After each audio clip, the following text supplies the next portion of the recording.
What's going on, guys? Beacon All 8's here, back with another cigar review for you. Today we're going to be looking at collaboration cigar. It's a collaboration between Caldwell and EPC, Ernesto Perez Carrillo, and the cigar we're looking at is called Anastasia. This is the Merkur version, which is a Churchill. It's 7x48. There's really not much information about this cigar. If any of you guys are really into Caldwell, then you know that a lot of his exclusive stuff, he really doesn't release much information. So I can tell you that it's made in the Dominican Republic. Other than that, the binder, wrapper, filler is all proprietary blend. So you just have to smoke it and try and guess for yourself.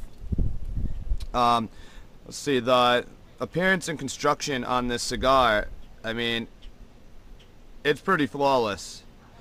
Minimal veining, and it's got a nice little toothiness to it. Nice triple cap on there. Overall, it's a really well-made cigar. I would give it a 9.5 out of 10 for appearance and construction. And today I'll be pairing that with Wicked Weed, Freak of Nature, Double IPA. I'm pretty stoked to be trying this one. Wicked Weed comes out with a lot of really amazing IPAs, and since it is Sunday and football's on, unfortunately the Patriots are not playing today because they played Thursday, but I will still be enjoying that beer out of my Patriots cup right here. So we'll cut this up and we'll get into it.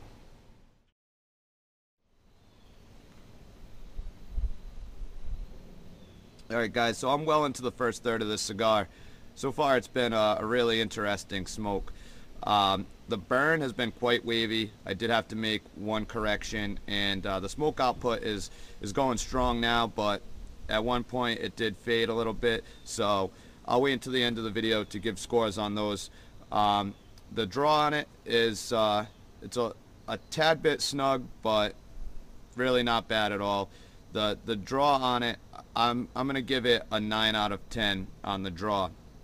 As for the flavor profile, that's where things get really interesting. I'll be honest with you, I'm trying to guess what kind of, tobacco is used in this cigar, and I just can't figure it out. So, but when you initially light up this cigar, you are getting some white pepper.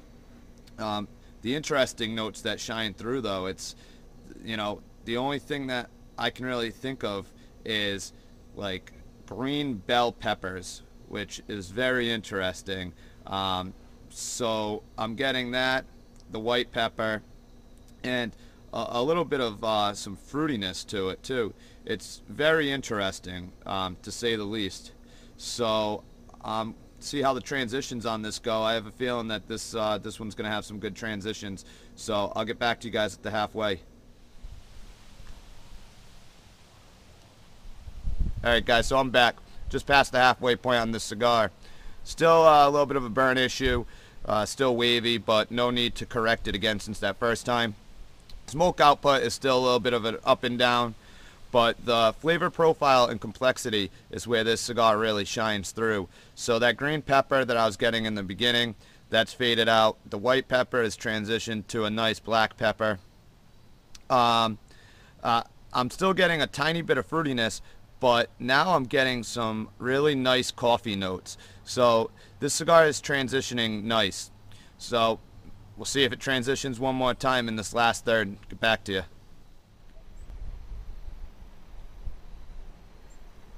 Alright guys, so I'm well into the last third of this cigar. First off, I want to apologize to Ernesto. I believe I pronounced his last name wrong. I believe it's pronounced Carrillo. So I apologize for that.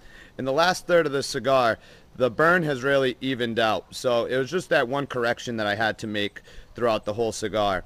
I would give the burn an 8.5 out of 10. As for the smoke output, it's still up and down. So the smoke output was the only thing that I was a little disappointed about. I would give the smoke output an 8 out of 10. As for the flavor profile, it's changed up a little bit. I'm still getting a lot of those coffee notes. Black peppers died down quite a bit.